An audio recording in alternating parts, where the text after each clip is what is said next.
இந்த வீடியோவை ஃபுல்லாக பாருங்கள். இதில் ஒரு டிப் ஷேர் பண்ணியிருக்கேன். நம்ம கிளாஸ் எடுக்கும் போது கூட சீக்கிரமாக எடுத்து முடிச்சிருவோம் போல். ஆனால் அதில் சேரக்கூடிய அந்த வெசல்ஸை வாஷ் பண்ணுறது தான் பெரிய விஷயமா இருக்குது. இங்கே பார்த்தீங்கன்னா இவ்வளோ பாத்திரமும் நான் ஆஃப்லைன் கிளாஸ் எடுத்துகிட்ருக்கேன் இல்லையா, 1 டேயில் சேர்ந்த பாத்திரம் தான் இது. எனக்கு பத்தவே இல்லை.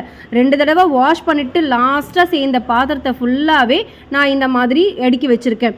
ஸோ இவ்வளோ பாத்திரமும் நமக்கு பத்தாத அளவுக்கு கிளாஸஸ் எடுத்துகிட்ருக்கோம். இப்போ பார்த்தீங்கன்னா இது எல்லாமே நல்லா வாஷ் பண்ணிவிட்டு நல்லா ட்ரை பண்ணி விட்டுட்டு நேற்று வச்சுட்டு போயிட்டேன். இப்போ மார்னிங் என்ன பண்ணேன்னா சானிடைஸ் பண்ணுறேன். அதுக்கு ஐபிஎஸ் சொல்யூஷன் இருக்கு இல்லையா, அதை போட்டு நல்லா நீங்கள் சானிடைஸ் பண்ணி வச்சுருங்க. ஏன் அப்படின்னா நம்ம என்ன தான் வாஷ் பண்ணிவிட்டு, அதாவது சோப்போ ஷாம்போ ஏதோ போட்டு வாஷ் பண்ணால் கூட அதில் நம்ம கண்ணுக்கு தெரியாத கிருமிகள் இருக்கும். அந்த ஜெர்ம்ஸ் எல்லாமே நல்லா கிளியராக போகணும் அப்படின்னா நீங்கள் ஐபிஎஸ் சொல்யூஷன் போட்டு சானிடைஸ் பண்ணிட்டீங்கன்னா நல்லாயிருக்கும். ஏன்னா இதை ஸ்கின் அண்ட் ஹேர் கேருக்கு யூஸ் பண்ணுறோம் இல்லையா, அப்போ ப்ராடக்ட் நல்லா இருக்கும்னா இந்த மாதிரி ட்ரை பண்ணுங்கள். தேங்க்யூ.